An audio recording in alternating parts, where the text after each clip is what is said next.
ರಾಮ ತುಳಸಿಯಿಂದ ಹೀಗೆ ಮಾಡಿದರೆ ಹಣದ ಸಮಸ್ಯೆಗಳೇ ಹತ್ತಿರ ಸುಳಿಯದು. ತುಳಸಿಯಲ್ಲಿ ರಾಮ ತುಳಸಿ ಮತ್ತು ಶ್ಯಾಮ ತುಳಸಿ ಎನ್ನುವ ಎರಡು ವಿಧಗಳಿವೆ. ರಾಮ ತುಳಸಿಯನ್ನು ಹೆಚ್ಚಾಗಿ ಎಲ್ಲ ಮನೆಗಳಲ್ಲೂ ನಾವು ನೋಡಬಹುದಾಗಿದೆ. ರಾಮ ತುಳಸಿಗೆ ನಮ್ಮ ಯಾವೆಲ್ಲ ಸಮಸ್ಯೆಗಳನ್ನು ಪರಿಹರಿಸುವ ಶಕ್ತಿ ಇರುತ್ತದೆ. ರಾಮ ತುಳಸಿಯಿಂದ ಏನು ಮಾಡಿದರೆ ನಮ್ಮ ಯಾವ ಸಮಸ್ಯೆಗಳು ದೂರಾಗುವುದು. ತುಳಸಿ ಗಿಡವನ್ನು ಅತ್ಯಂತ ಪವಿತ್ರ ಮತ್ತು ಪೂಜನೀಯ ಸಸ್ಯವೆಂದು ಹಿಂದೂ ನಂಬಿಕೆಗಳು ಹೇಳುತ್ತವೆ. ತುಳಸಿಯಲ್ಲಿ ಎರಡು ವಿಧಗಳನ್ನು ಗುರುತಿಸಲಾಗುತ್ತದೆ. ಒಂದು ರಾಮ ತುಳಸಿಯಾದರೆ ಇನ್ನೊಂದು ಶ್ಯಾಮ ತುಳಸಿಯಾಗಿದೆ. ಕೆಲವರು ಶ್ಯಾಮ ತುಳಸಿಯನ್ನು ಪೂಜಿಸಿದರೆ ಇನ್ನು ಕೆಲವರು ರಾಮ ತುಳಸಿಯನ್ನು ಪೂಜಿಸುತ್ತಾರೆ. ರಾಮ ತುಳಸಿ ಎಲೆಗಳ ಬಣ್ಣವು ಹಚ್ಚ ಹಸಿರಿನ ಬಣ್ಣದಾಗಿದ್ದು ಇದನ್ನು ಗೌರಿ ಎಂದು ಕರೆಯುತ್ತಾರೆ. ಶ್ಯಾಮ ತುಳಸಿ ಎಲೆಗಳ ಬಣ್ಣವು ಕಪ್ಪಾಗಿರುತ್ತದೆ. ಈ ಎರಡೂ ತುಳಸಿಗಳು ತಮ್ಮದೇ ಆದ ವಿಶೇಷ ಪ್ರಾಮುಖ್ಯತೆಯನ್ನು ಒಳಗೊಂಡಿರುತ್ತದೆ. ಈ ಎರಡೂ ತುಳಸಿಗಳಲ್ಲಿ ರಾಮ ತುಳಸಿಯ ಮಹತ್ವವೇನೆಂಬುದನ್ನು ಇಲ್ಲಿ ತಿಳಿಯೋಣ. 1. ಹಣಕ್ಕೆ ಸಂಬಂಧಿಸಿದ ಸಮಸ್ಯೆಗಳು ದೂರಾಗುವುದು. ಹಿಂದೂ ಧರ್ಮದಲ್ಲಿ ಗುರುವಾರದ ದಿನವನ್ನು ಭಗವಾನ್ ವಿಷ್ಣುವಿನ ದಿನವೆಂದು ಪರಿಗಣಿಸಲಾಗಿದೆ ಮತ್ತು ಈ ದಿನ ವಿಷ್ಣು ದೇವನನ್ನು ಪೂಜಿಸಲಾಗುತ್ತದೆ. ಅದೇ ಸಮಯದಲ್ಲಿ ಧಾರ್ಮಿಕ ನಂಬಿಕೆಗಳ ಪ್ರಕಾರ ತುಳಸಿ ಗಿಡವು ಭಗವಾನ್ ವಿಷ್ಣುವಿಗೆ ಪ್ರಿಯವಾದ ಗಿಡವಾಗಿದೆ. ಅಂತಹ ಪರಿಸ್ಥಿತಿಯಲ್ಲಿ ನೀವು ಗುರುವಾರ ರಾಮ ತುಳಸಿಗೆ ಹಸಿ ಹಾಲನ್ನು ಅರ್ಪಿಸಬೇಕು. ಇದು ನಿಮ್ಮ ಹಣಕ್ಕೆ ಸಂಬಂಧಿಸಿದ ಸಮಸ್ಯೆಗಳನ್ನು ಪರಿಹರಿಸುತ್ತದೆ. 2. ಆಸೆಗಳೆಲ್ಲ ಈಡೇರುವುದು.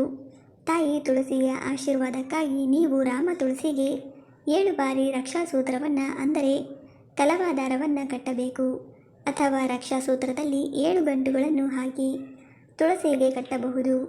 ಇದರಿಂದ ಜೀವನದಲ್ಲಿ ನೀವು ಸಾಕಷ್ಟು ಪ್ರಯೋಜನಗಳನ್ನು ಪಡೆದುಕೊಳ್ಳುತ್ತೀರಿ. ನಿಮ್ಮೆಲ್ಲ ಆಸೆಗಳು ಈಡೇರಿದ ನಂತರ ನೀವು ಈ ರಕ್ಷಾಸೂತ್ರವನ್ನು ತುಳಸಿಯಿಂದ ತೆಗೆದುಹಾಕಬಹುದು. ನಿಮ್ಮೆಲ್ಲ ಆಸೆಗಳು ಈಡೇರುವಂತೆ ಮಾಡಲು ಇದು ಸಹಕಾರಿಯಾಗಿದೆ. 3. ಸಂತೋಷ ಮತ್ತು ಶಾಂತಿಗಾಗಿ ಹೀಗೆ ಮಾಡಿ.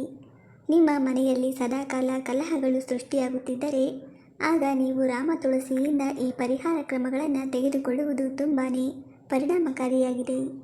ಮನೆಯಿಂದ ಕಲಹಗಳನ್ನು ದೂರಾಗಿಸುವುದಕ್ಕಾಗಿ ನೀವು 11 ರಾಮ ತುಳಸಿ ಎಲೆಗಳನ್ನು ತೆಗೆದುಕೊಂಡು ಅದರ ಮೇಲೆ ರಾಮನ ಹೆಸರನ್ನು ಬರೆಯಿರಿ.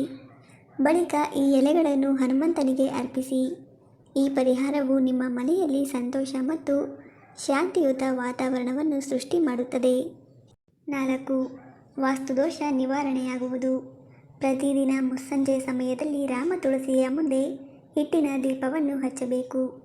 ತಾಯಿ ತುಳಸಿಯ ಆಶೀರ್ವಾದವನ್ನು ಪಡೆದುಕೊಳ್ಳುವುದಕ್ಕಾಗಿ ತುಪ್ಪವನ್ನು ಬೆರೆಸಿ ಮಾಡಿದ ಹಿಟ್ಟಿನ ದೀಪವನ್ನು ಹಚ್ಚುವುದು ತುಂಬಾ ಮುಖ್ಯವಾಗಿರುತ್ತದೆ. ಅಲ್ಲದೆ ವಾಸ್ತುದೋಷಗಳನ್ನು ಹೋಗಲಾಡಿಸಲು ನೀವು ರಾಮ ತುಳಸಿಯ ಈ ಪರಿಹಾರವನ್ನು ಮಾಡಬಹುದಾಗಿದೆ. ಇದಕ್ಕಾಗಿ 5 ರಾಮ ತುಳಸಿ ಎಲೆಗಳನ್ನು ತೆಗೆದುಕೊಂಡು ಹಿತ್ತಾಳೆಯ ಪಾತ್ರೆಯಲ್ಲಿ ಹಾಕಿ ನಂತರ ನೀರು ತುಂಬಿಸಿ ಈಗ ಈ ನೀರನ್ನು ಪ್ರತಿದಿನ ಬಾಗಿಲಿಗೆ ಚಿಮುಕಿಸಿ. ಈ ರೀತಿ ಮಾಡುವುದರಿಂದ ನಿಮ್ಮ ಮನೆಯಲ್ಲಿರುವ ವಾಸ್ತು ದೋಷವು ದೂರಾಗುವುದು. ತುಳಸಿ ಎಲೆಗಳಿಂದ ನೀವು ಈ ಮೇಲಿನ ಪರಿಹಾರ ಕ್ರಮಗಳನ್ನು ತೆಗೆದುಕೊಳ್ಳುವುದರಿಂದ ಹಣಕ್ಕೆ ಸಂಬಂಧಿಸಿದ ಸಮಸ್ಯೆಗಳು, ವಾಸ್ತುದೋಷದಂತಹ ಸಮಸ್ಯೆಗಳು ದೂರಾಗುವುದು.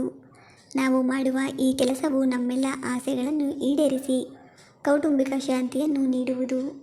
ಸ್ನೇಹಿತರೆ, ವಿಡಿಯೋ ಇಷ್ಟ ಆಗಿದ್ದರೆ ದಯವಿಟ್ಟು ವಿಡಿಯೋವನ್ನು ಲೈಕ್ ಮಾಡಿ. ಹಾಗೆ ನಮ್ಮ ಚಾನಲ್ಗೆ ಸಬ್ಸ್ಕ್ರೈಬ್ ಆಗೋದನ್ನು ಮರಿಬೇಡಿ. ಧನ್ಯವಾದಗಳು.